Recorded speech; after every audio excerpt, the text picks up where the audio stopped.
terkasih di dalam Kristus, baik yang berada di dalam ruangan ini maupun yang berada di live YouTube.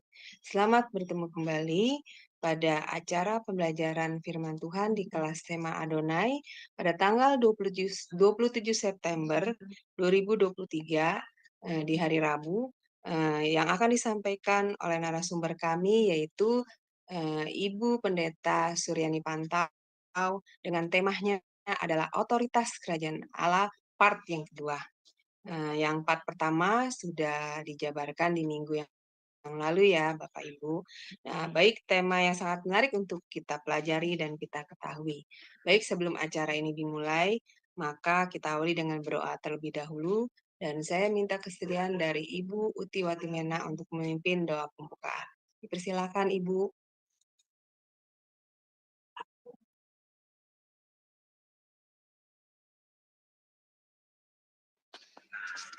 Ya, kita satu dalam doa.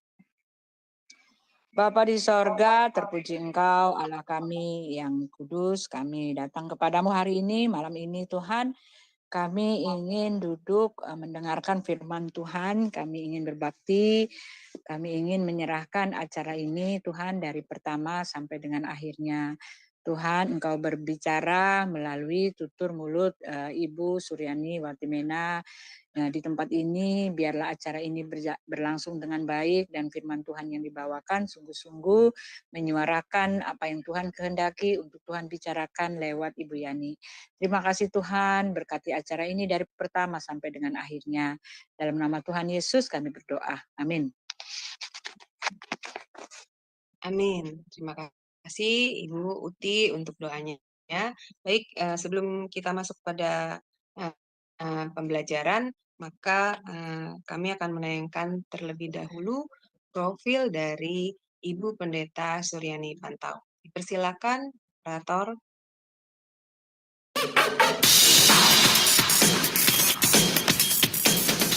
Shalom semua. Pada kesempatan kali ini, Sema Adonai dengan bangga memperkenalkan pengajar kita, Ibu Suryani Watimena. Dan berikut adalah profil singkat dari beliau. Ibu Pendeta Dr. Suryani S. Watimena, MTH, lebih dikenal dengan nama Suryani Pantau.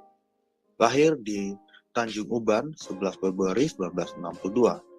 Beliau mengenyam pendidikan di SD Negeri 1, Tarempario, SMP Gideon, Jakarta Utara, SMA Negeri 13, Jakarta Utara, Sarjana Teologi, School for Advanced Studies, SAS, Word of Life, Philippines, Major Missiology, Torpedo Bible School, Manila, Philippines, Major Missiology, Torpedo South Bible, Reverend Crest, Chalet, ST Park, Colorado, USA, STT Inalta, Magister Theology, STT IKAT, Pasca Sarjana, Doctoral Ministry, Konversi Proses to DDH. Pengalaman pelayanan.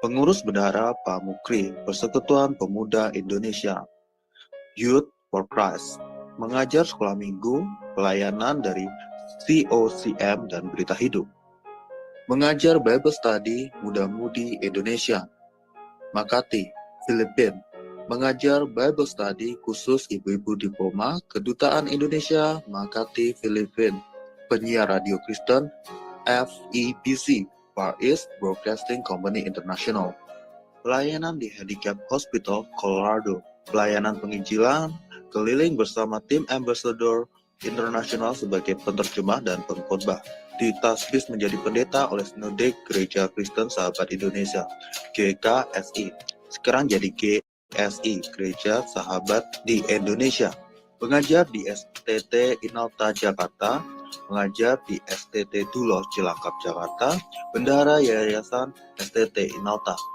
Gembala Sidang GSI Jemaat Shalom, Ketua Kursus Musik STT Jakarta Yamuger, pengurus BPH Sinode GSI, bendahara umum selama 2 tahun, misionari di Kalbar bersama suami, buka training center sahabat, mengajar di beberapa STT, BMW, Aras Tamar, Eklesia, Katulistiwa, pelayanan penginjilan radio, Landak Bermazmur, penginjilan keliling pedalaman Kalbar, Buka Jaringan Doa Wanita Kabupaten Landak, Plasrek, JDW, Kalbar.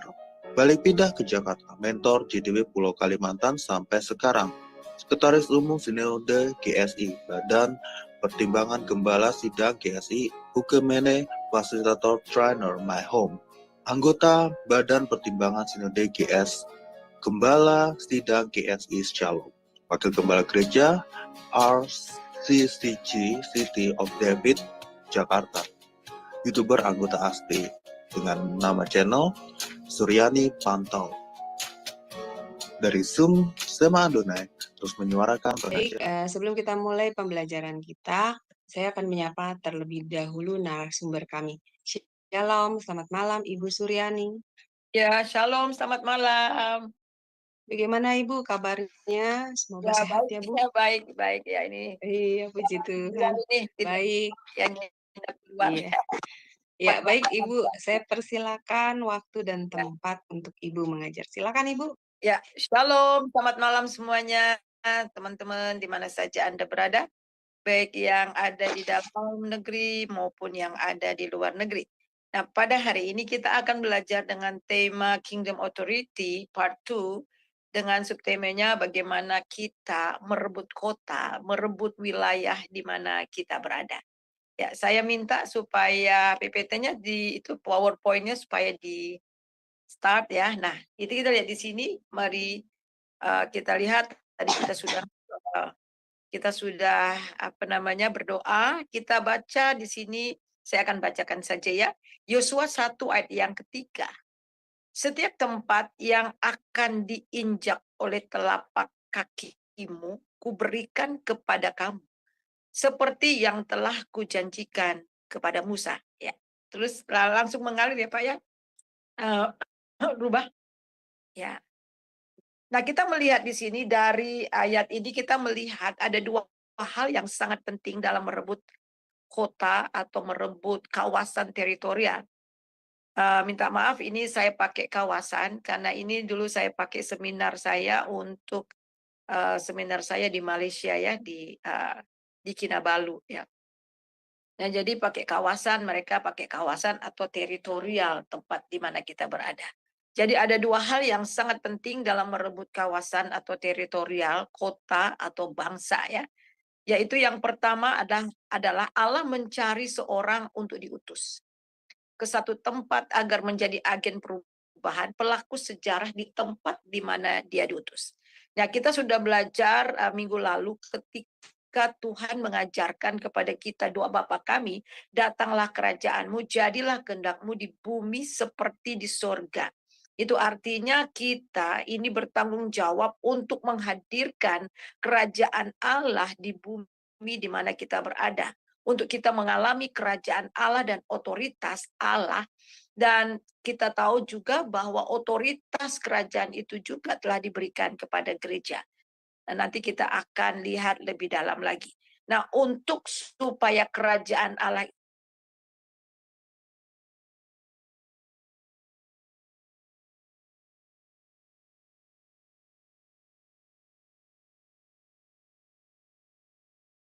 pelaku sejarah di tempat di mana dia diutus. Kita baca dalam Yeskil 22 ayat 30, aku mencari di tengah-tengah mereka seorang yang hendak mendirikan tembok atau mempertahankan negeri itu di hadapanku supaya jangan kumusnahkan, tetapi aku tidak menemuinya. Jadi saudara, kita melihat di sini dikatakan ada Tuhan mencari seseorang untuk berdiri standing in the gap, yaitu untuk mempertahankan negeri, berdoa buat negeri di mana mereka berada.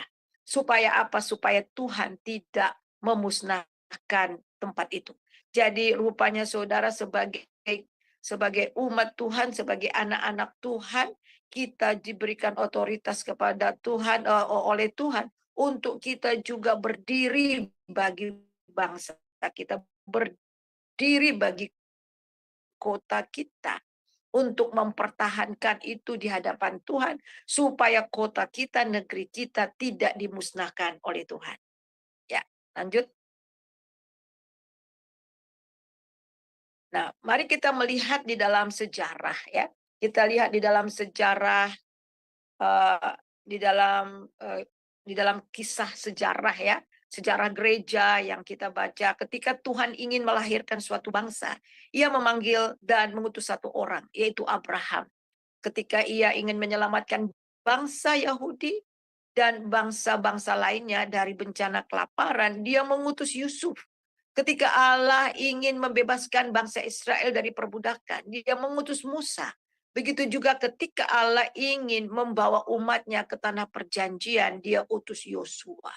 Jadi Tuhan utus William Carey ya di zaman sekarang ini ke India, kemudian Robert Marison ya ke Tiongkok, William Milne ya, kita lihat di sini mengabarkan Injil di komunitas orang Tionghoa Cina di Jakarta dan lain-lain.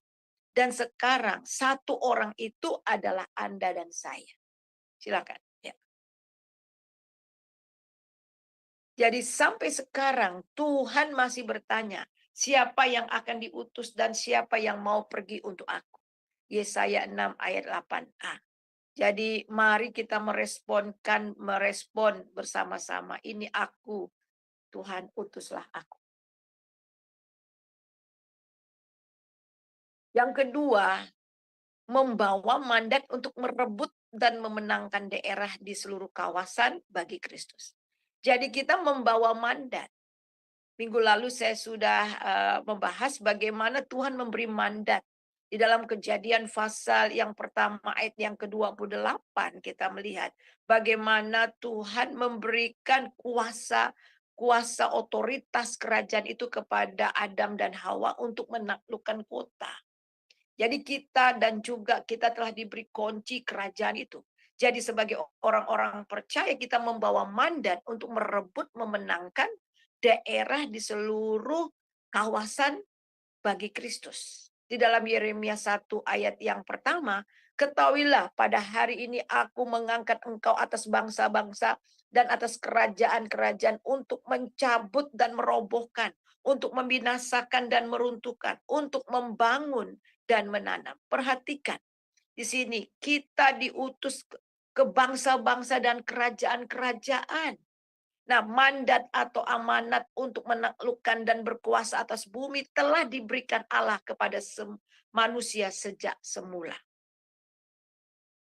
Ya. Jadi kita lihat berkuasa atau mamlakah yang artinya kingdom. Kita baca itu dari Kejadian 1 ayat 28. Allah memberkati mereka, lalu Allah berfirman kepada mereka, beranak cuculah dan bertambah banyak. Penuhilah bumi dan taklukkanlah itu. Berkuasalah atas ikan-ikan di laut dan burung-burung di udara dan di atas segala binatang yang merayap di bumi. Ini adalah kita lihat di sini taklukkan dan berkuasalah. Artinya di sini ada beberapa.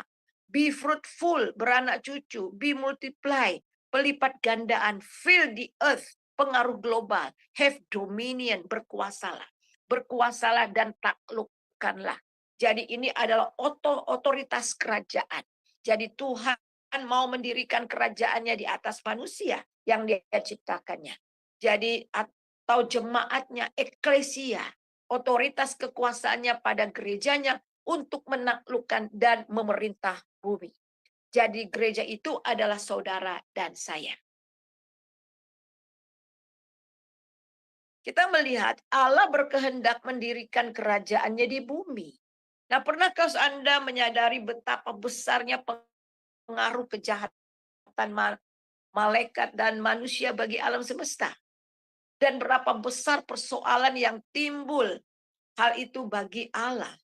Jadi Allah ingin mendirikan otoritasnya, kerajaannya di atas makhluk ciptaannya sendiri. Tetapi kedua makhluk ciptaan Allah, yaitu manusia dan malaikat itu kemudian menolaknya sehingga Allah tidak dapat mendirikan kerajaannya di atas makhluk ciptaannya.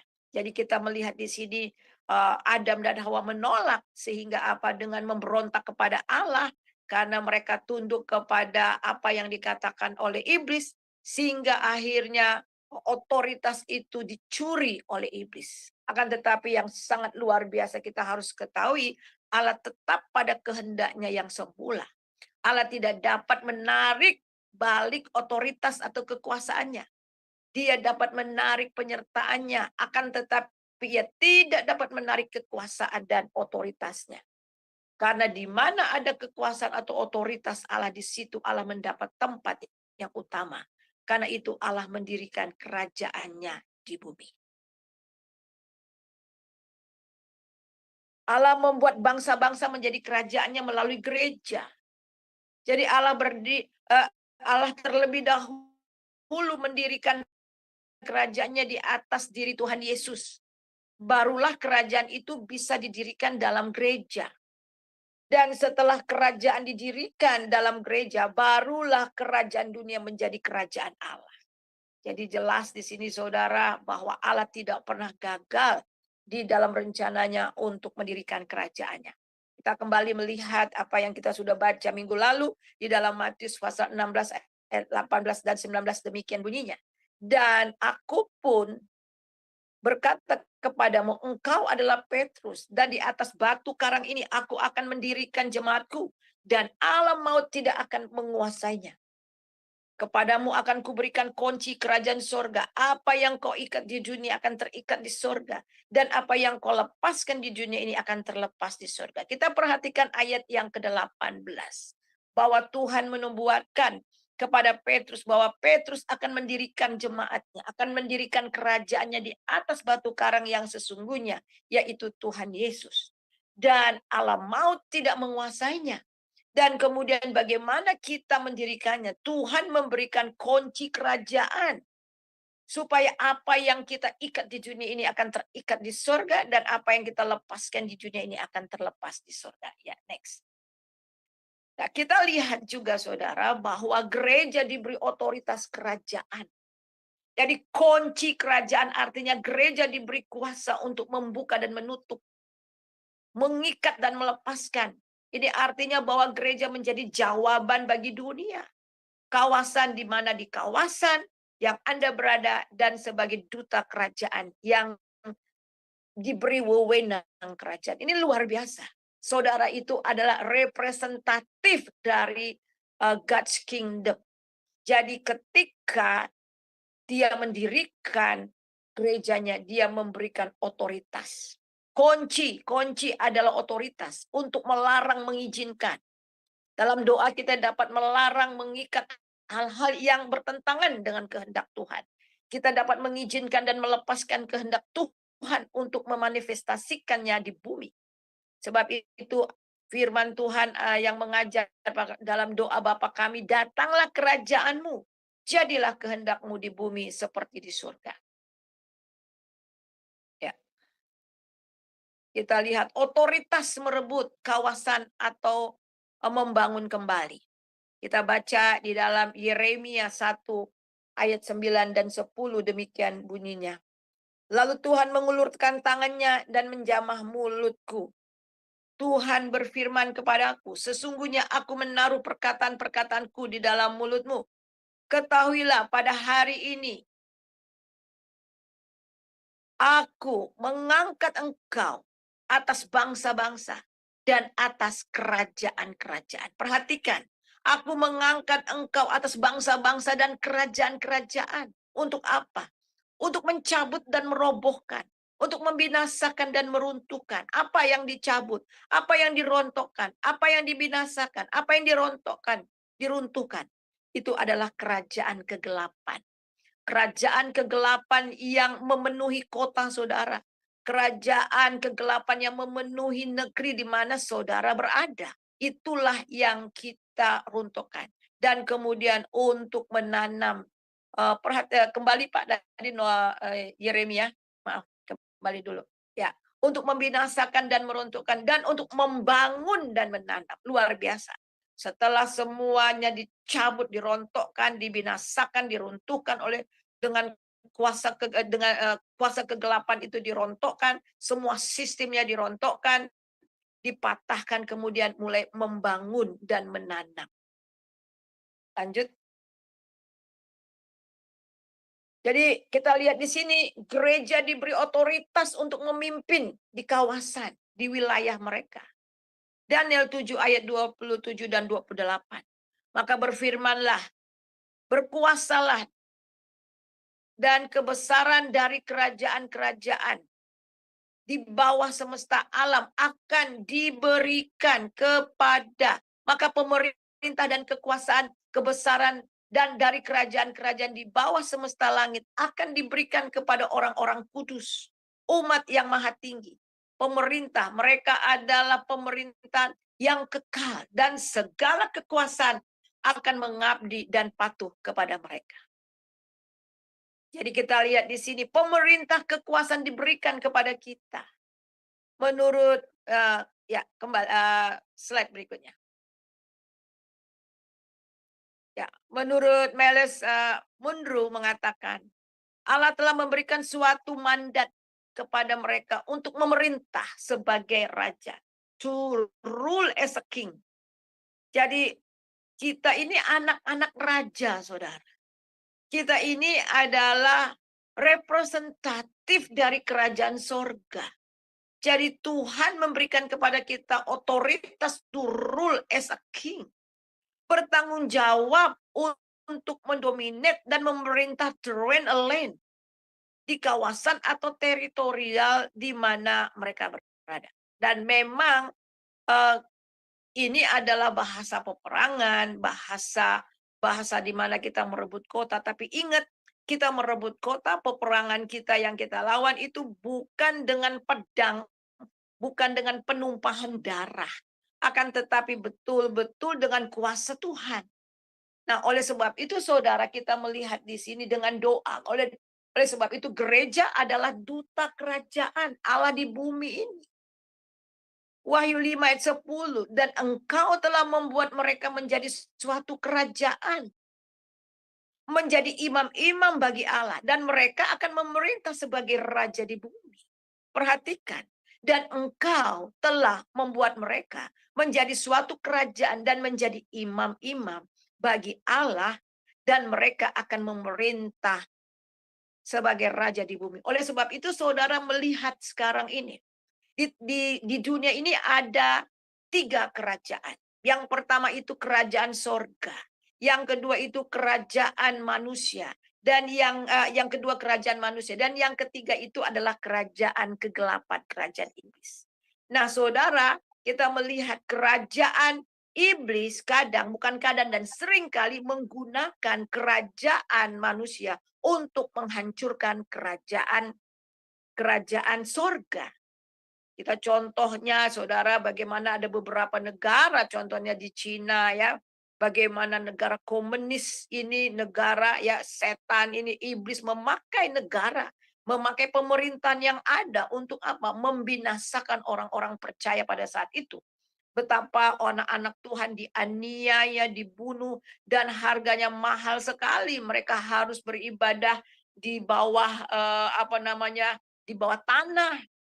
Akan tetapi yang sangat luar biasa apa yang terjadi saudara. Kerajaan yang kita miliki di dalam Tuhan Yesus itu adalah kerajaan yang tak tergoncangkan. Komunis rontok saudara, dan kita melihat di sini justru di Cina sekarang saudara betul-betul kekristenan yang sangat meluas dan sangat melitat. Sekali lagi saudara, kita melihat di sini Tuhan ingin mendirikan kerajaannya lewat anak-anaknya. Karena kita ini adalah satu lagi. Karena kita ini adalah anak-anak raja dan kita juga representatif dari kerajaan. Dan kita ini adalah satu kawasan, kita ini adalah satu perkumpulan daripada kerajaan Allah. Jadi selama kita masih ada di dunia ini, Tuhan mau kita rule the land. Kita menguasai, kita memimpin kerajaan. Sekali lagi memimpin dunia di mana kita berada. Memimpin di sini, menguasai di sini sekali lagi. Lewat apa? Lewat doa kita. Nah, lewat bagaimana menghadirkan kerajaan sorga turun di tempat kita. Nah, kita melihat di sini saudara, sebagai utusan kerajaan di kawasan kita, kita ini diutus oleh Tuhan. Di dalam Yohanes 20 ayat 21, maka kata Yesus sekali lagi, damai sejahtera bagi kamu sama seperti Bapa mengutus aku, demikianlah sekarang aku mengutus kamu. Ya, lanjut. Nah, diutus di satu kawasan atau lingkungan, apa artinya? Kita diutus di mana dunia di mana kita ada itu sedang mengalami terluka, mengalami luka, mengalami sakit, mengalami merana. Jadi bukan person aja, saudara harus tahu bahwa kota kita bisa terluka, suku bisa terluka. Ketika saya pergi ke Kalimantan pertama kali, itu sedang terluka, saudara. Kota itu sedang terluka, suku ini sedang terluka. Kenapa? Terluka dari apa? Terluka dari bekas perang antar suku. Sakit, mengalami sakit. Merana, gelap, putus asa. Tak tahu tujuan, tak berpengharapan. Terikat dan dibelenggu oleh kuasa jahat. Kejahatan lain-lain penuh, saudara. Jadi tempat-tempat di mana kita datang, di mana kuasa kegelapan, kerajaan kegelapan itu sedang melanda di tempat itu, sedang membelenggu, membuat orang-orang terluka di sana, membuat sakit, membuat merana, gelap, putus asa, nggak punya tujuan. Nah, Tuhan mengutus kita di tempat-tempat yang seperti itu. Dan itulah lingkungan saudara yang sekarang. Nah, Tuhan mengutus kita untuk menjalankan misi kerajaan. Yang pertama menyatakan betapa besar kasih Bapa akan dunia ini. Kabar keselamatan dan kelepasan. Dan bagaimana kita menjalankan misi kerajaan itu. Yaitu dengan penginjilan. Dengan penginjilan, dengan memberitakan kabar baik. Hari ini, mulai dari kemarin sampai hari Jumat, saudara, saya sekarang ada nginep di mesnya LPMI. Ya, atau Campus Crusade. Saya menerjemahkan wawancara ya, interview ya dari beberapa leader-leader di mana-mana. Wah, luar biasa. Bagaimana kegerakan mahasiswa, saudara. Mulai mahasiswa banyak yang bertobat, akhirnya mereka menjadi leader dan mereka menguasai kampus, anak-anak, mahasiswa, dan akhirnya sekarang bergerak dengan bermacam-macam, luar biasa. Dengan apa? Dengan memberitakan Injil. Kemudian bukan hanya memberitakan Injil, kabar keselamatan, membawa orang datang kepada pengenalan akan Tuhan, tapi juga menghidupi, menjalankan prinsip-prinsip atau nilai-nilai kerajaan itu, saudara. Bagaimana saudara bisa melihat Matius pasal 5. Matius pasal 5 ini mengenai bagaimana nilai-nilai atau prinsip-prinsip nilai-nilai kerajaan Allah sebagai gaya hidup anak-anak Tuhan yang adalah perwakilan daripada kerajaan itu. Kemudian menghasilkan murid-murid kerajaan. Matius 28 ayat 18 sampai 20 menghasilkan murid-murid kerajaan. Ya. Kita lihat lagi berikutnya. Jadi bagaimana sekarang keistimewaan sebagai duta kerajaan? Wah, luar biasa. Saudara harus tahu bahwa kita ini adalah duta kerajaan. Bagaimana keistimewaan kita sebagai duta kerajaan? Yang pertama, saudara harus tahu kita dipilih oleh raja di atas segala raja. Raja di atas segala raja telah memilih kita. Bukan kamu yang memilih aku, tapi aku yang memilih kamu supaya kamu pergi dan menghasilkan buah. Kita dipilih oleh karena kasih karunia. Kemudian kita mewakili kerajaan Bapa untuk membawa amanat agung kerajaan. Yang keempat, mendapat dukungan penuh dari kerajaan. Saudara, seorang duta mereka itu mendapat dukungan penuh dari kerajaan. Diberi wewenang penuh. Memiliki kawasan teritorial untuk dikuasai dan untuk dipimpin. Dan memberi pengaruh surgawi. Lanjut. Jadi kita melihat ini kita yang sangat luar, yang satu lagi yang sangat luar biasa. Kalau kita diutus, kita juga diberi jaminan dari kerajaan itu. Saya ingat dulu pada waktu saya di Kalimantan. Saya sakit, saya pikir saya sakit emah. Kalau saya sakit Uluwati, saya sakit sampai nembus ke belakang. Keringatnya bus jagung. Saya pikir emah, saya makan promah, makan apa, kumat lagi. Terus teman saya bilang, itu bukan emah, Bu, itu empedu ibu. Coba ibu cek USG. Dan ternyata memang betul.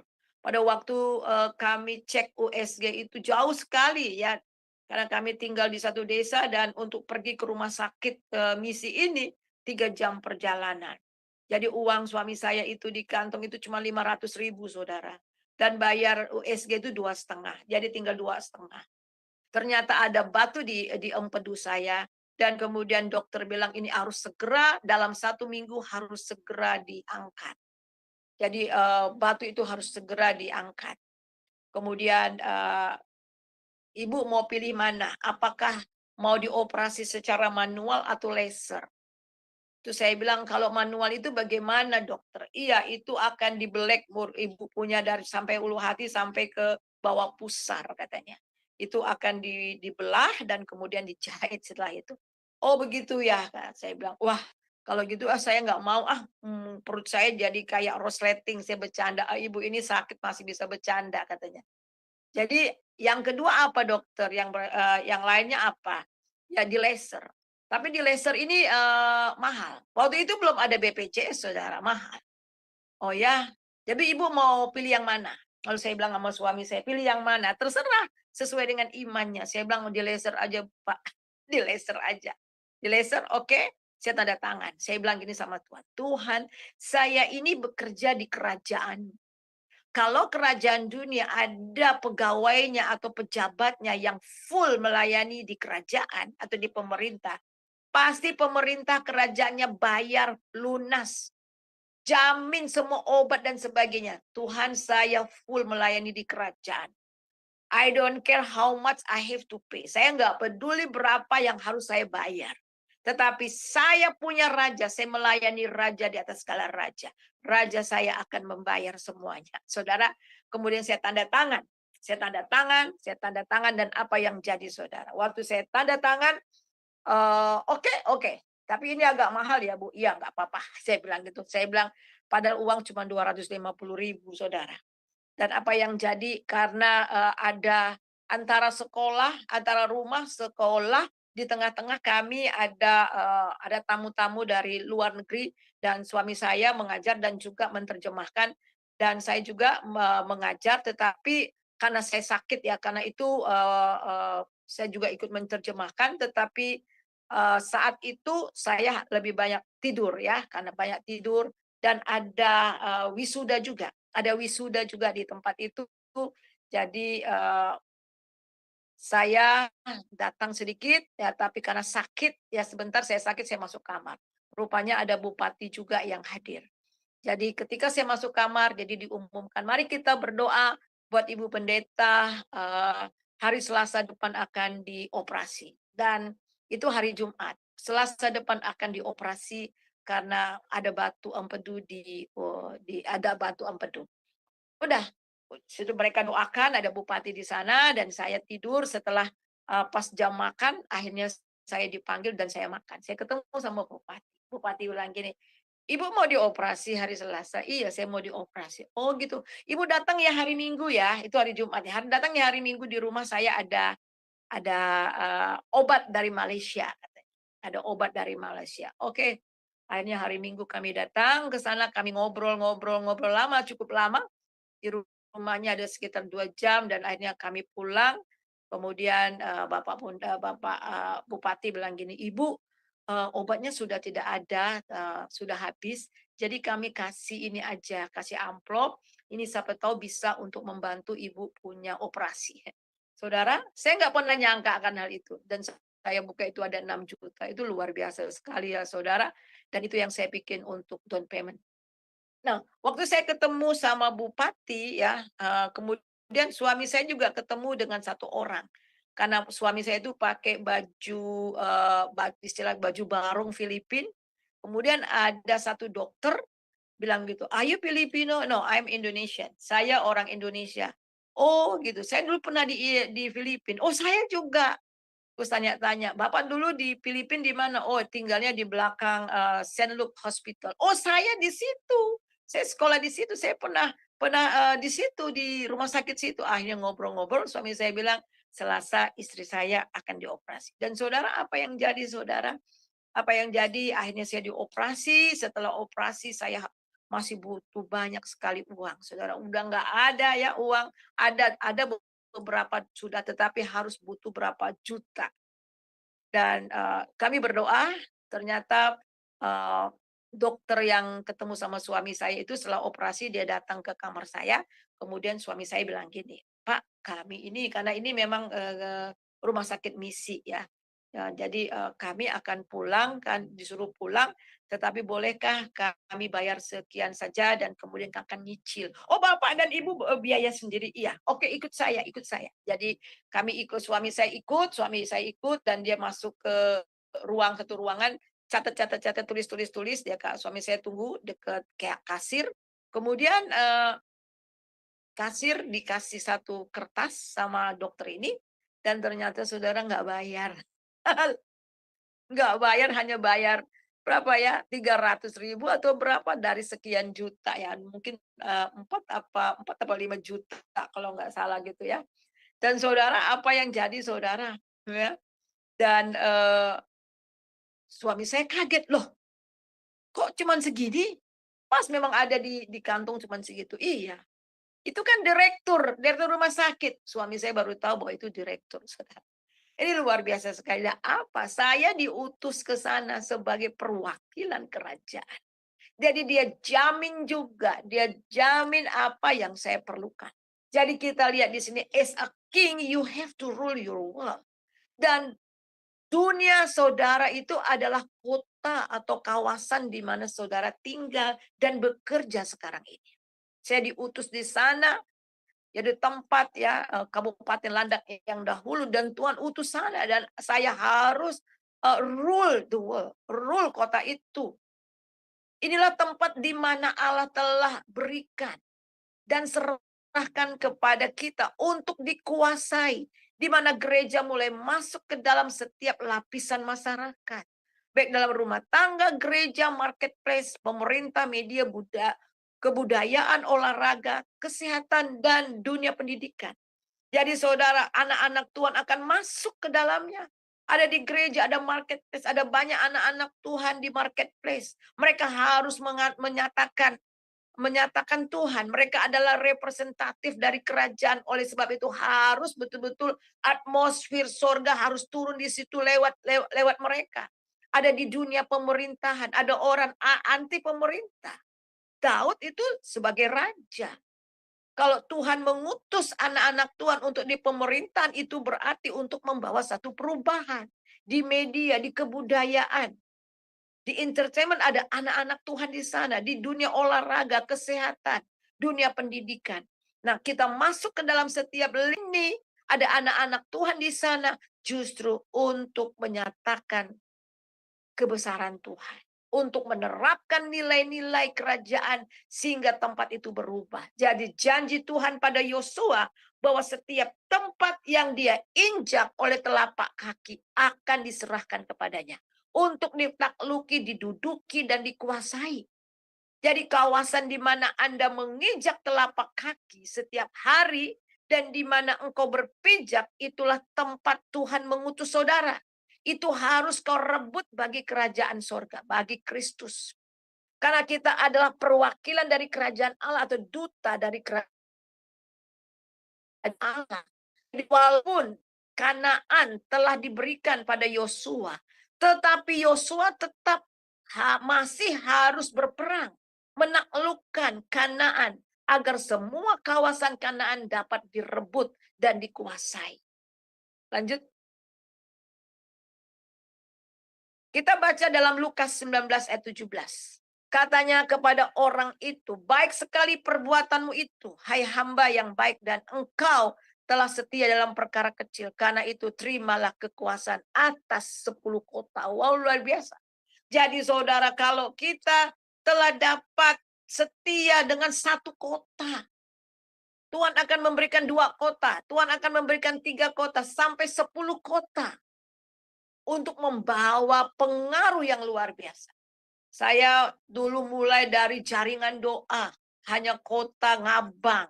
Akhirnya kota-kota yang lain, akhirnya sampai provinsi.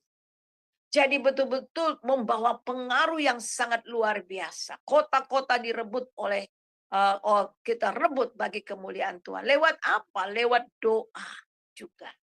Mandat itu adalah untuk membangun kerajaan Allah. Saudara bisa lihat itu Lukas 19 ayat 17, Yesaya 61 ayat 4. Ya, ini dengan menghadirkan atmosfer sorga di atas bumi kota di wilayah di mana kita berada. Menghancurkan ketidakaturan, ketidaktaatan, kekacauan yang diakibatkan oleh dosa. Sehingga transformasi terjadi. Jika kita setia, maka Tuhan akan memberi banyak kawasan-kawasan untuk kita rebut dan memimpin. Nah saudara ya, sekali lagi kita tidak merebut dengan pedang, tetapi dengan senjata Allah. Lewat doa kita, lewat firman. Dengan menghadirkan kerajaan sorga turun di atas bumi ini. Lanjut. Nah, sebelum lanjut, saya mau kasih tahu sama saudara. Ini yang dirampas oleh iblis, saudara. Iblis ingin juga. Karena dia tahu bahwa Tuhan ingin kerajaannya berdiri di bumi ini. Supaya kehendak Tuhan terjadi di bumi ini. Iblis juga mau pakai seperti itu. Sehingga dengan segala tenaga, segala kekuatannya ingin mendirikan kerajaan kegelapan dengan bermacam-macam cara. Tapi sekali lagi, kerajaan yang kita miliki di dalam Kristus adalah kerajaan yang tak tergoyahkan. Apapun usaha manusia untuk menggoncangkan kerajaan Allah ini, di dalam orang-orang percaya tidak akan pernah terjadi. Jadi perintah Tuhan kepada Yosua sudah jelas bahwa dia harus merebut semua kawasan yang telah diserahkan kepadanya. Semua itu akan menjadi daerahmu. Tuhan memanggil kita di suatu kawasan agar kita merebut, menduduki, dan menguasai sebagai raja memimpin yang membawa pengaruh kerajaan. Merebut kawasan berarti pertama adalah merebut jiwa-jiwa yang ada di dalam kuasa iblis, ikatan iblis di kawasan tersebut. Dan membangun kerajaan Allah di sana. Jadi langkah-langkah untuk merebut kawasan. Dan ini masih satu kali lagi ya saudara, karena waktu ya. Jadi langkah-langkahnya bagaimana merebut kawasan bagi Kristus. Usahakan kesejahteraan kota di mana aku buang. Dan berdoalah untuk kota itu kepada Tuhan. Sebab kesejahteraannya adalah kesejahteraanmu. Yeremia 29 ayat 7. Usahakan mengambil tanggung jawab dalam mensejahterakan kota. Menjadi pelaku perubahan. Kemudian berdoa buat kota. Syafaat. Berdoa dalam doa peperangan rohani. Melawan penguasa udara di kawasan tersebut. Agar damai sejahtera Tuhan turun di atasnya. Ya. Ada 3 tahapan dalam doa peperangan di sini saudara. Yang pertama itu adalah doa peperangan melawan atau karnal. Dan yang kedua peperangan melawan para dukun-dukun di tempat roh-roh jahat. Doa peperangan tingkat strategis melawan penguasa teritorial kawasan. Dan yang pertama itu melawan daging. Saudara, saya mau kasih tahu. Kalau saudara belum menang atas daging, kita nggak bisa memenangkan kota kita.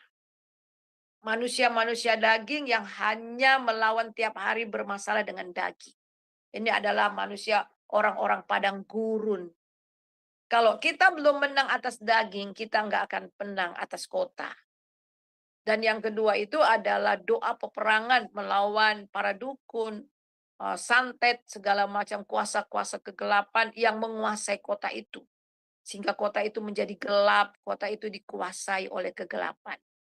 Dan yang ketiga itu adalah doa peperangan tingkat strategis, yaitu melawan penguasa teritorial kawasan di tempat itu. Strategis, karena kita harus tahu bahwa the way of thinking and the way of life dari suatu kawasan, dari satu daerah, dari satu provinsi, atau kabupaten itu sangat ditentukan oleh penguasa yang ada di udara.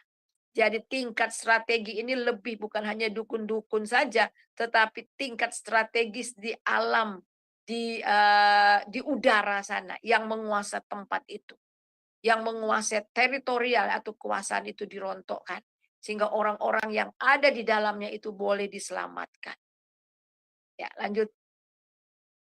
Jadi mereka yang lulus keluar dari padang gurun, mereka adalah orang yang telah menang atas daging.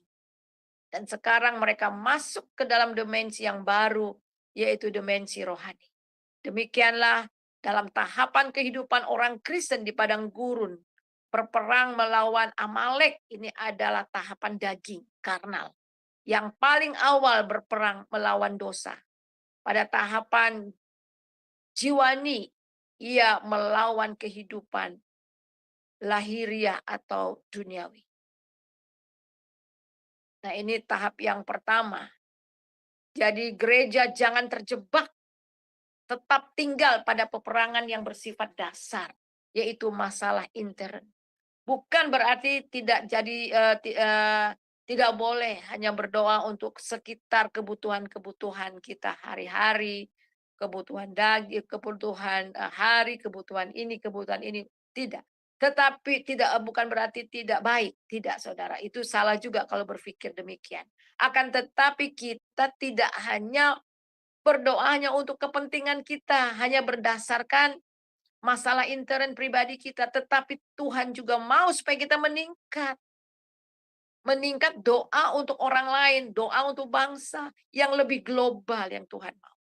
Gereja sering terjebak berputar-putar dalam doa peperangan dasar saja.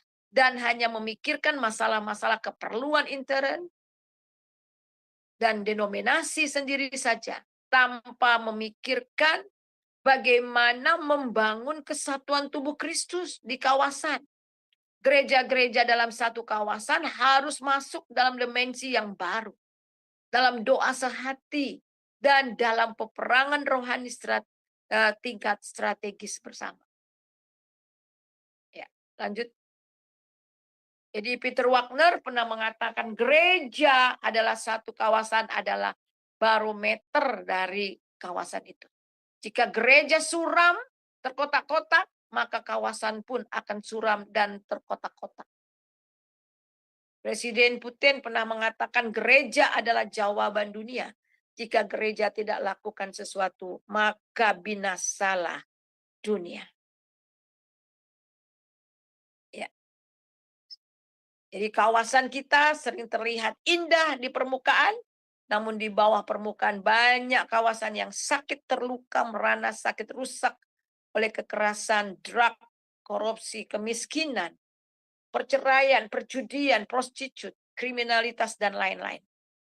Akankah kita melalaikan mandat untuk menjadi garam dan terang untuk mendatangkan kerajaan Allah di kawasan kita? Sekaranglah waktunya untuk masuk ke dalam dimensi yang baru untuk maju menjadi laskar-laskar Kristus. Tuhan akan membangkitkan army-arminya yang sangat luar biasa. Jadi saya rasa sampai di sini dulu Pak. Nanti untuk minggu depan kita lanjut ya. Kita lanjut dengan slide yang ini, ada 3 hal yang sedang berlangsung di saat Yang saya ingin tanyakan mengenai penjabaran materi yang tadi, bahwa di situ kan selalu dikatakan gereja ya Ibu. Yang sebenarnya yang lebih ininya kalau maksudnya dalam pengertiannya bukan gereja dalam rupa gedung ya Ibu, maksudnya di situ, tetapi kita ini perorangan pun itu sebenarnya dimaksud juga dengan gereja. Apa begitu Bu ya pengertiannya? Iya, ya, silakan. ada lagu ya, ada lagu. Gereja bukan gedungnya, gereja bukan menara. Ya itu, jadi Gereja itu adalah tubuh kita. Tidak tahukah kamu bahwa kamu itu adalah bait Mm-mm. Allah, di mana Roh Allah tinggal di dalamnya. Dia yang sangat luar biasa itu di ayat yang Mm-mm. ke-16 dari 1 Korintus pasal 3 ya. Ayat 16, barang Mm-mm. siapa yang membinasakan tubuh atau bait Allah, dia akan dibinasakan oleh. Coba untuk lebih jelas coba baca itu 1 Korintus 3 ayat yang tolong baca Bu. Iya, Eh, sebentar Ibu. 1 Korintus 3 ayat 15-16. 1 Korintus 3 ayat 15-16 ya Bu ya. Nah, Ya, 1 Korintus 3 ayat 15. Ya. Ada suatu permintaan oh, lagi sorry. kepadamu 1 Korintus 3.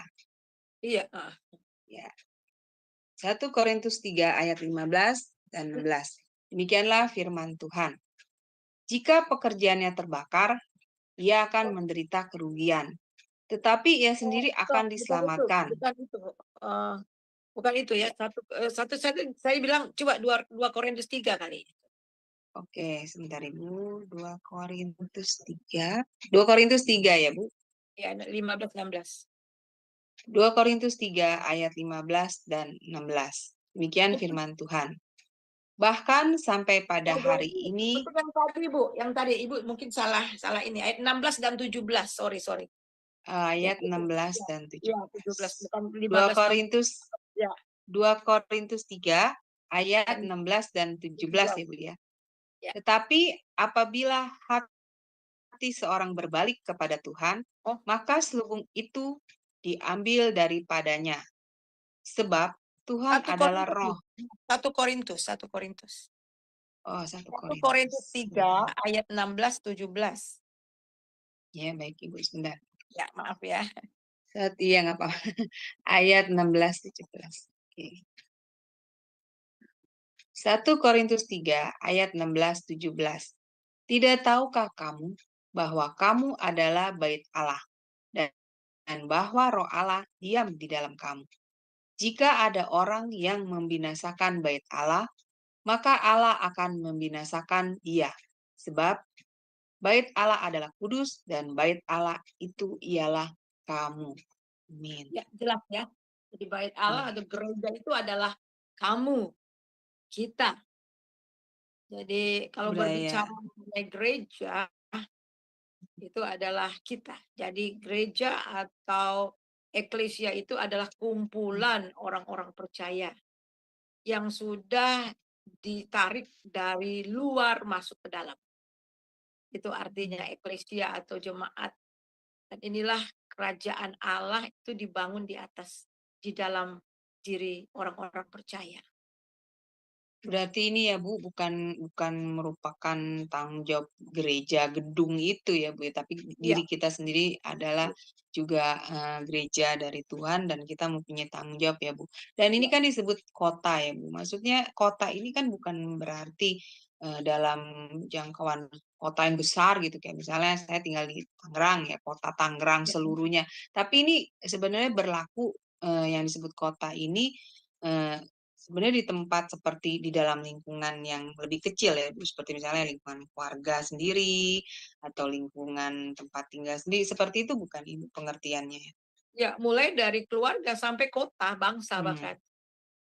Jadi Hmm. bukan hanya di keluarga kita saja ya. Sudah Hmm. jelas itu dimulai dari keluarga, tetapi kita berdampak di lingkungan kita, termasuk di kota Hmm. kita. Jadi kota kita Hmm. itu adalah tanggung jawab di mana kita Hmm. berada. Misalnya kota Tangerang itu tanggung jawab Hmm. gereja yang ada di sana. DKI, Hmm. oleh sebab itulah kita perlu berdoa Hmm. untuk DKI, untuk gubernurnya, untuk semua. Dan kemudian Hmm. mulai menerapkan nilai-nilai kerajaan di kota itu. Sehingga kota di mana kita berada itu betul-betul Hmm. boleh dimenangkan bagi Kristus. Bahkan bangsa. Iya. Ya, Hmm. bangsa ini adalah di tangan kita sebagai orang-orang Hmm. percaya. Akan apa jadinya bangsa kita, kota kita itu ada di tangan orang Kristen. Dan banyak kali seperti tadi ada Hmm. tiga Hmm. strategi atau cara peperangan itu. Yaitu yang Hmm. pertama strategi dasar itu hanya daging. Dan banyak orang Mm-mm. hanya memperdulikan daging.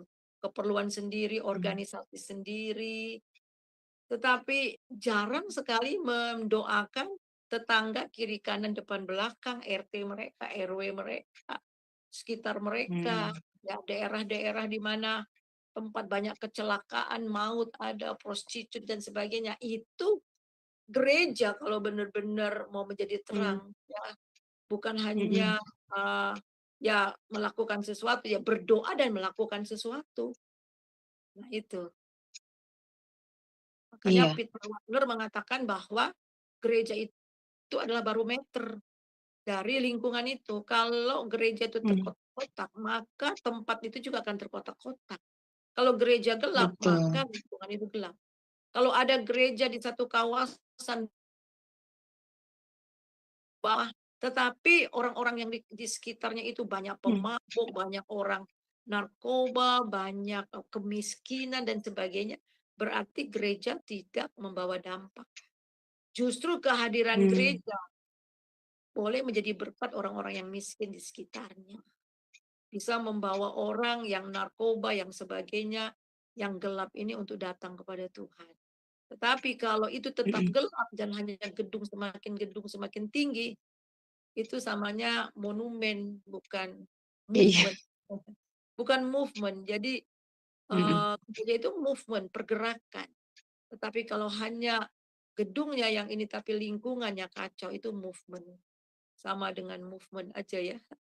Nah, itu. Iya. Berarti ini ya Bu, apa namanya, eh, kerajaan Allah, maksudnya sifat dari kerajaan Allah itu otoritas harus turun ya Bu ya, di Betul, mana harus di turun. dalam lingkungan kita ya Bu, Iya, betul. yaitu jadi terutama di gereja kita, karena mereka kan adalah contoh ya Bu, maksudnya dari Mm-mm. kita umatnya. Iya, Jadi berdampak sehingga keluar. membawa dampak ya Bu Iya, Suryani. berdampak keluar. Ya, Nah, ini yang menarik Bu mengenai mengalahkan daging. Ini memang benar-benar suatu perjuangan yang susah ya Ibu, karena mengalahkan daging itu kan berarti mengalahkan terutama ego ya Bu ya. iya, iya. Ego kita. Karena ya ke ego kita akan kesombongan terutama ya Ibu, kalau Mm. kita bicara tentang ego ya Bu, pasti berhubungan dengan Mm. kesombongan. Nah, banyak Ibu memang benar seperti Ibu bilang bahwa di dalam gereja itu karena kedagingan belum bisa diruntuhkan, ego ego mereka berarti kesombongan. Nah, itu makanya terjadilah hal-hal seperti yang tadi Ibu bilang ya, terkotak-kotak. Dan menurut saya Bu, dengan terkotak-kotak seperti itu memang yang jadi korbannya itu sebenarnya adalah jemaatnya ya Bu. Bener nggak Bu? Iya. Ya, Mm. jadi jemaatnya bingung gitu loh. Harusnya kan mereka ini mendapatkan apa ya namanya, keadaan seperti kerajaan surga itu loh Bu ya, damai gitu, hidup dalam persaudaraan seperti itu. Tapi nyatanya yang didapat ya perselisihan seperti itu ya Bu, pasti kan. Terus perpecahan, udah pasti seperti itu ya Bu Suryani, perpecahan, perselisihan. Jadi akhirnya ya memang tidak berdampak ya Ibu. Kerajaan yang diinginkan oleh Tuhan itu di dalam dunia ini tidak tercapai. Benar ya seperti itu ya Bu Suryani ya, Ya memang dampaknya. salah satu Mm-mm. strategi iblis itu untuk menghancurkan kota, membuat tidak ada Mm-mm. persatuan antara orang Kristen. Makanya oleh sebab Mm-mm. itu sekarang ini saya lihat di dunia Mm-mm. digital Mm-mm. ini ya, di dunia Me- media media itu sosial. ya, Mm-mm. ini antar antar ini antar Dominasi ya. namanya Mm-mm. oneness lah, ada yang nama Mm-mm. saling mengatakan bahwa Mm-mm. sesat ini sesat ini sesat. Aduh, ini hamba-hamba Tuhan. Saudara, cuma Mm-mm. satu keselamatan. Saya sih ada orang Mm-mm. yang bilang, Ibu, ini sesat, ini sesat, ini sesat. Kita kok bisa sesat-sesatkan orang? Selama itu hanya di dalam nama Tuhan Yesus Kristus. Dalam nama Bapa, Anak, dan Roh Kudus, dalam nama Yesus. Mm-mm. Ya toh? Mm-mm. Jadi Betul, Bu. selama ini zaman dulu nggak ada kayak gitu ya. Memang ada, tapi kenapa kita harus menyesatkan selama saudara percaya Tuhan Yesus sebagai Tuhan dan Juru Selamat. That's it. Hmm. Hmm. Betul nggak? Iya, sesimpel itu sebenarnya Ibu ya. Betul Iya, itu betul. sebenarnya. Jadi Mm-mm. jemaat juga sekarang pada bingung, itu gimana sih Bu? Bingung kayak. Iya, betul, Bu. Betul, Ibu. Bingung, Yang makanya kita harus terangin pelan-pelan. mm, Ya kan? mm, Ya, ya kita memang harus terangin itu, memang harus dijelaskan ya. Tetapi mm, apakah harus jelasin sejimat itu sama jemaat yang orang awam, yang biasa-biasa, mm. jadi semakin bingung. Selama ini kita Betul, ajarkan Bu. di dalam nama Tuhan Yesus ada kuasa, ngusir setan juga dalam nama Tuhan Yesus. Kita Mm, diselamatkan juga karena dalam Tuhan Yesus. Ya doktrin-doktrin yang lain itu ya bukan berarti tidak boleh diajarkan, tetapi gimana ya, itu jangan sampai jadi karena doktrin kita pecah dan sebagainya. Itu memang kerjaan mm. iblis. Iya, Gitu loh. harusnya kita menyadari ya Bu ya akan hal itu ya. Iya. Apa iya supaya maksudnya strategi ibaratnya seperti strategi dari kuasa kegelapan itu ya memang dia memang sengaja ya Bu untuk memecah belahkan kita anak-anak Tuhan Iya.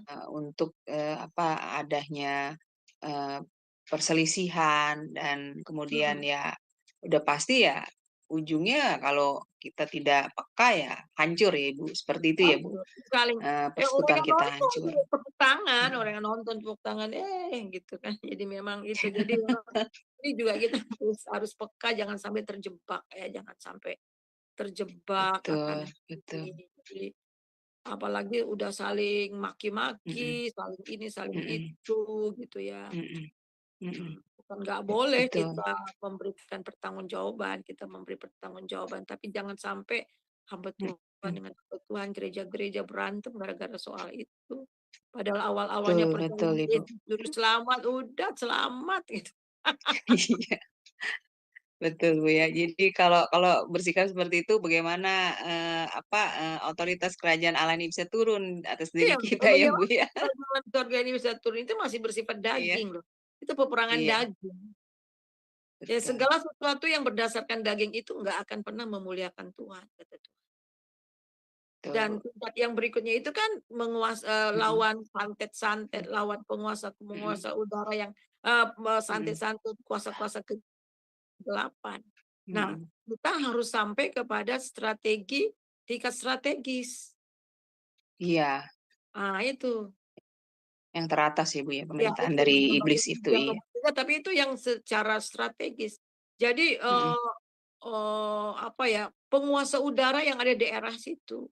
Nah, saya dalam mm-mm, pengalaman-pengalaman pelayanan, karena saya mm-mm, betul jaringan doa ya, jadi mm-mm, justru saya tahu strategi seperti ini semua itu karena ketika ada di jaringan. Jadi kalau kita mm, masuk ke suatu kota, satu desa ya, kita bisa mm-mm, rasa atmosfer apa yang ada di atas ini. Kita bisa rasa loh. mm, Oh, mm, betul, perselingkuhan, perzinahan, dan kita bisa rasa kita masuk daerah itu dan itu memang nanti satu mm, persatu orang bilang itu selingkuh ini, waduh kacau. Ternyata bukan hanya bapak-bapak, mm, ibu-ibu juga dan sebagainya gitu. Hampir semua jatuh mm, dalam perselingkuhan dan sebagainya itu. Ataupun malas ya. Ada mm, satu tempat yang daerahnya malas, miskin daerah itu. Dan yang sangat mm, lucu ya, mm, daerah itu kalau kita lewat itu kan di pinggir jalan itu mm, segala sapi itu duduk di tengah jalan itu daerah itu, duduk sapi, kemudian mm, anjing tidur-tiduran di jalan.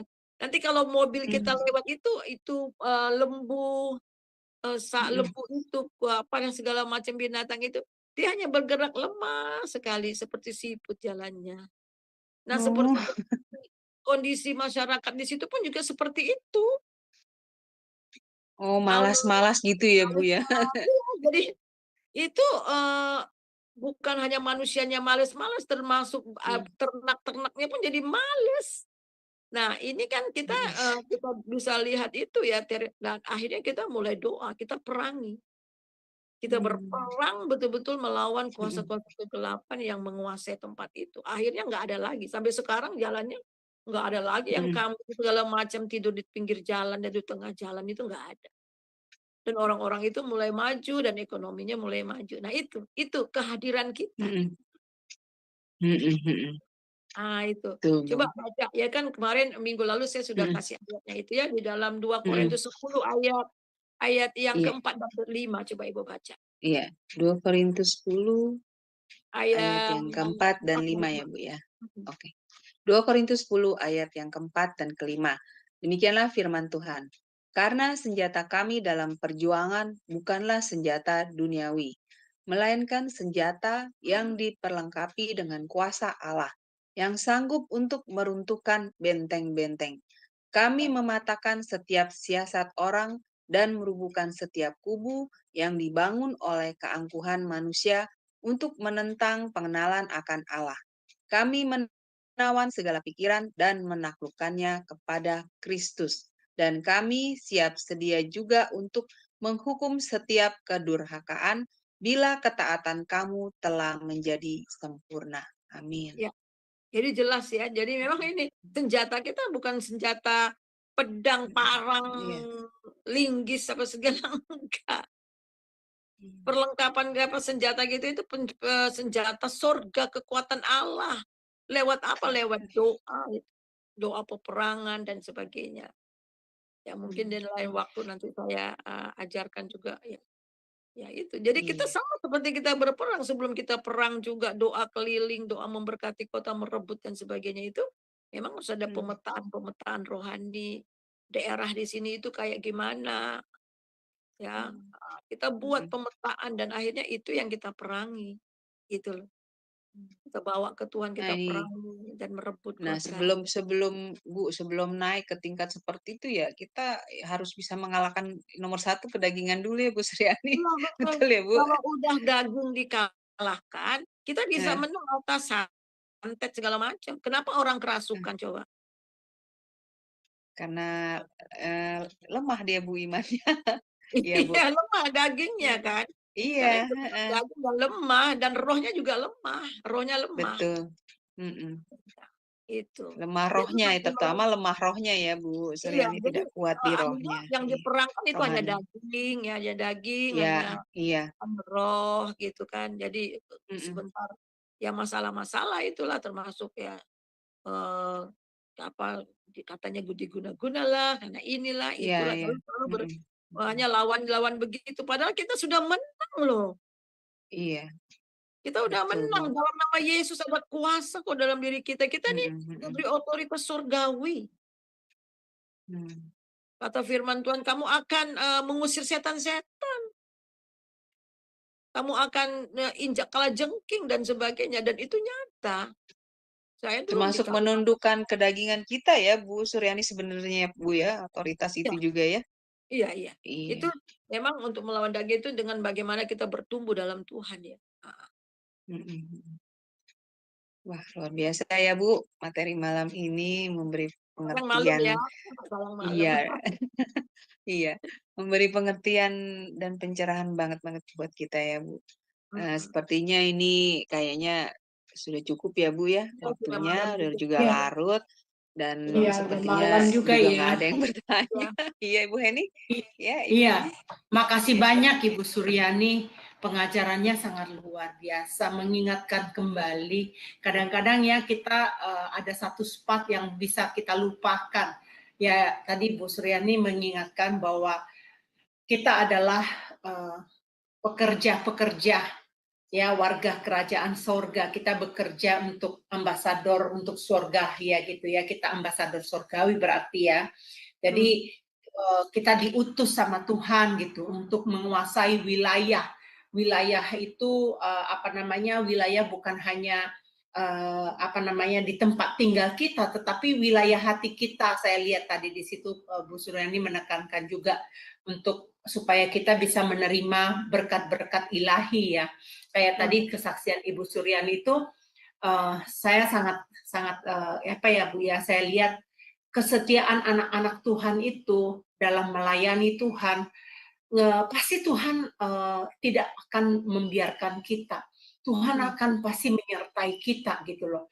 Tapi kan harus ada juga ya, seperti saya kan sudah kenal Ibu Suryani udah cukup lama ya, dan saya tahu kapasitas, kualitas pelayanan Ibu gitu kan.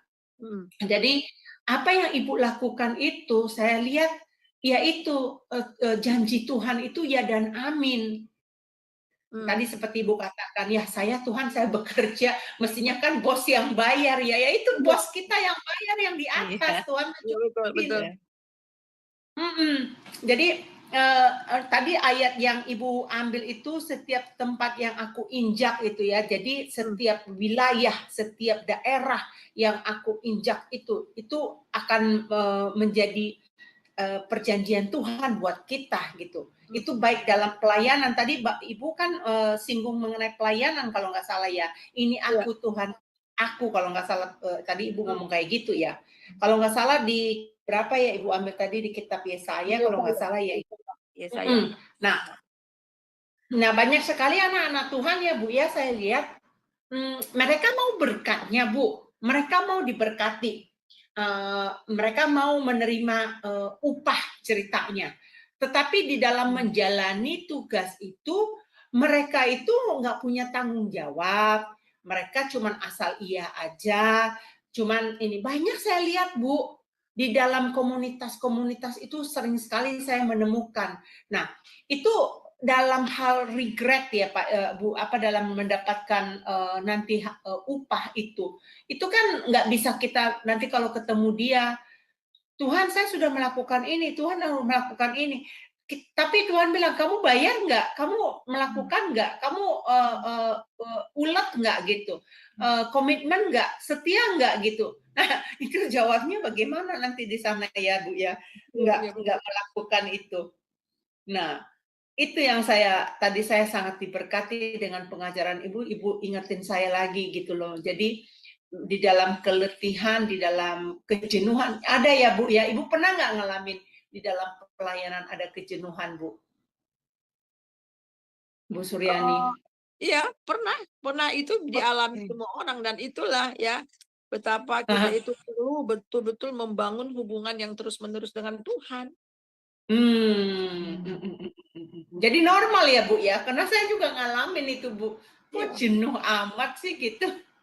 Iya, itu selama kita harus kalau udah begitu tuh mungkin ada something wrong dengan kita ya. Something wrong itu kita mungkin udah berfokus pada diri. Nah itu ketika kita berfokus kepada diri, sudah pada diri, khawatir apa, nah itu akhirnya mengalami kejenuhan. Bagaimana kalau overwhelming Bu? Overwhelming maksudnya? Ya, terlalu press, ya terlalu press. Jadi rasanya gimana gitu, overwhelming, terlalu banyak gitu loh. Ya makanya kita itu melayani Tuhan atau melayani pekerjaan Tuhan sebenarnya, pertanyaannya itu.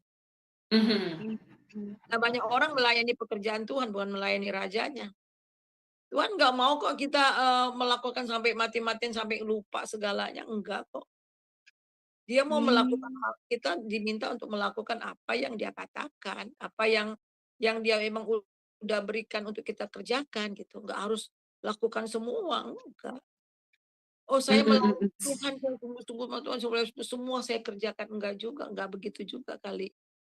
Ya. Nah, Bu, saya mau nanya Bu,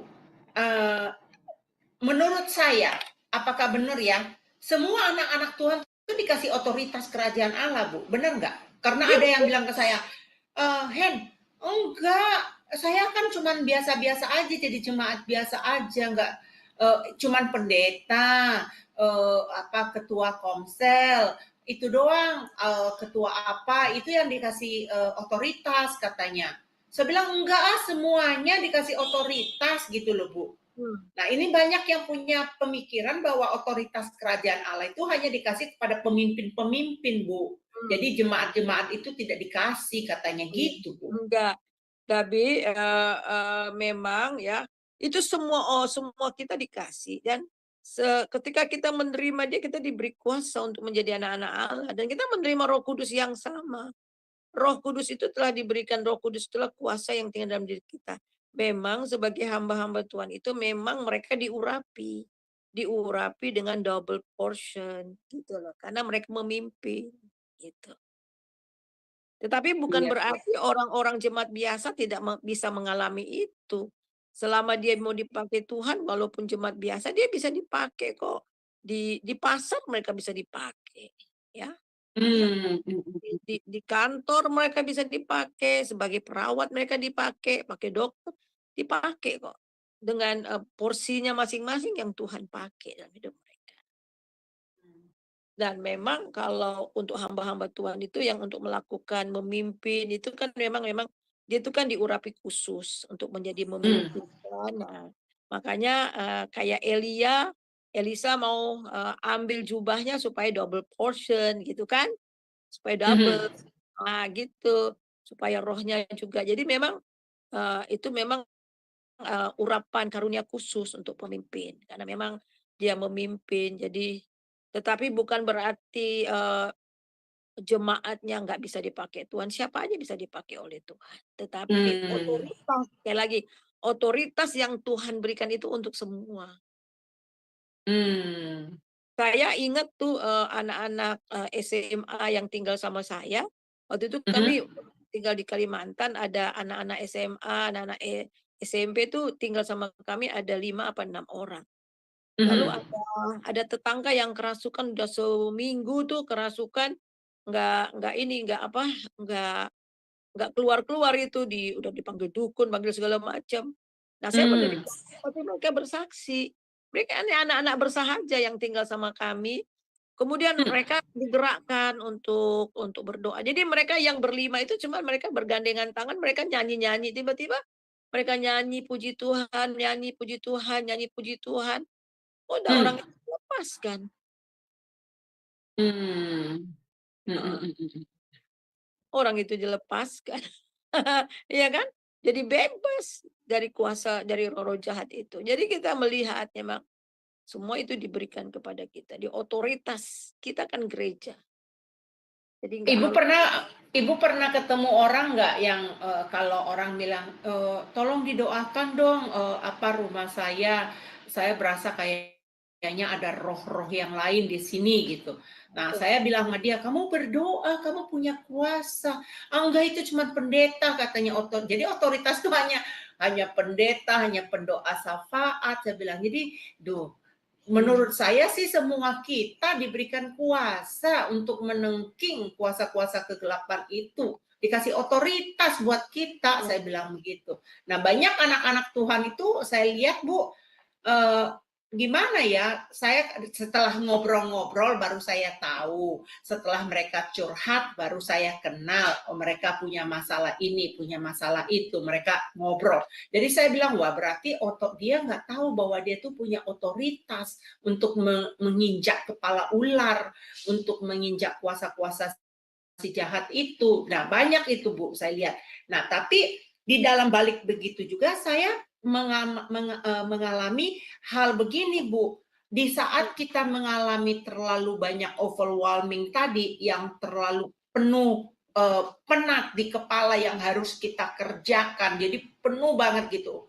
Jadi itu memang kadang-kadang kita bisa saya sendiri itu waktu kemarin dulu Bu, pernah saya melakukan kebodohan itu 2 minggu, 3 sebulan yang lalu gitu. Dan akhirnya di Amerika ini saya akhirnya harus berurusan dengan dokter ini gitu.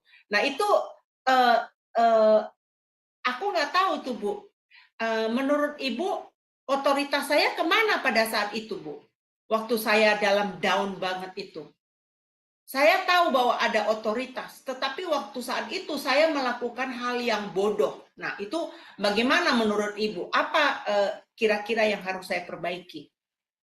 ya sebenarnya otoritas yang kita terima itu eh, bagaimana ketergantungan kita kepada Tuhan. Ya, jelas. Otoritas itu kan diberikan kepada kita, tapi jangan salah, otoritas itu bisa dicabut juga dari kita. Bisa itu nggak menjadi efektif dalam hidup kita ketika kita melakukan satu kesalahan gitu kan. Mhm. Kesalahan atau satu hal yang nggak berkenan kepada Tuhan itu ya ya nggak apa ya, ya nggak nggak bekerja dengan leluasa. Iya, benar-benar Bu. Nanti Bu, saya bisa telepon Ibu pribadi ya Bu ya. Saya Iya. pingin Karena ngobrol memang sama Ibu. Ya. kadang-kadang kan kita kan ada dosa-dosa, umpamanya kita kita sakit hati aja, kita benci aja atau apa aja. Itu bisa ini. Jadi akhirnya yang main daging bukan lagi roh. Kita bisa melayani tapi yang main daging bukan roh. Urapannya beda. Bisa jadi juga iya. Ya, baik. Saya kembalikan kembali kepada ini supaya Ibu bisa istirahat. Ibu habis pelayanan tadi, ya. Ya, saya Silakan moderator. Iya, sedang di baik Ibu LPMI, Heni. sedang nginap di mes LPMI. Oh, Ibu enggak di rumah, Ibu nginep di sana, Mas. Nginap karena saya menerjemahkan dari pagi sampai malam. Iya, tapi Luar Ibu masih biasa. istirahat karena besok pasti tugas Iya. lagi kan, Bu? Iya, betul. Iya. Jadi saya Iya. sampai hari Jumat saya, Jumat malam. Iya. Oke. Iya. Silakan Baik. Bu Ali. Baik, Ya. kita tutup berarti ya kelas ini supaya Ibu Suryani bisa istirahat. Baik, closing statement-nya Ibu, lalu kemudian pimpin doa bagi kami semua ya Bu. Ya, terima kasih. Iya, closing statement-nya itu adalah bahwa kita harus sadar bahwa kita ini sudah berpindah dari kerajaan kegelapan masuk ke dalam kerajaan terang anaknya. Dan identitas kita ini adalah anak-anak kerajaan. Anak-anak kerajaan itu berarti kita mendapat ahli waris kerajaan dan kita diberi otoritas kerajaan. Itulah kita. Nah, banyak orang Kristen tidak sadar, tidak mengerti akan identitasnya. Orang yang dapat dikalahkan itu oleh iblis adalah karena mereka nggak kenal, mereka nggak tahu identitasnya. Siapa mereka di dalam Tuhan. Kalau kita tahu bahwa identitas kita ini adalah anak kerajaan dan juga kita ini adalah orang-orang yang diutus Tuhan untuk membangun kerajaannya dengan otoritas yang sudah Tuhan berikan kepada kita, maka cara pikir kita, cara tindak kita juga, tujuan hidup kita beda. Ini sangat menentukan. Jadi oleh sebab itulah kemanapun, dimanapun kita berada, kita harus sesadar-sadarnya bahwa kita ini adalah perwakilan dari kerajaan. Yang membawa atmosfer kerajaan, kehendak kerajaan itu berlaku di tengah-tengah kita dan di bumi di mana kita berada. Jadi itu saja. Jadi minggu depan saya akan lanjutkan lagi ya untuk pelajaran kita untuk topik ini. Ya, Tuhan Yesus berkati. Kita berdoa. Saudara yang kekasih di dalam Tuhan Yesus, mari kita angkat hati kita terima berkat daripada Tuhan. Damai sejahtera sukacita yang melimpah dari Bapa di dalam Tuhan Yesus Kristus, persekutuan yang manis di dalam Roh Kudus senantiasa menyertai saudara mulai hari ini sampai Maranatha. Haleluya. Amin. Amin, amin. Terima kasih Bu Suryani untuk pelayanannya. Luar biasa. Tuhan berkati pelayanan Ibu lebih dan lebih lagi ya Bu, menjadi berkat bagi banyak orang. Baik Bapak Ibu yang terkasih dalam Kristus, kelas ini di minggu depan akan tetap ada di hari yang sama, di hari Rabu, pukul 21:10 waktu Indonesia Barat. Baik, terima kasih Bapak Ibu karena sudah bersama dengan kami sampai waktu sekarang ini. Selamat beristirahat, Tuhan berkati. Shalom, shalom, shalom. Shalom, shalom. Saya duluan ya, keluar, Li. Iya, Bu. Terima kasih ya, Bu. Tuhan berkati.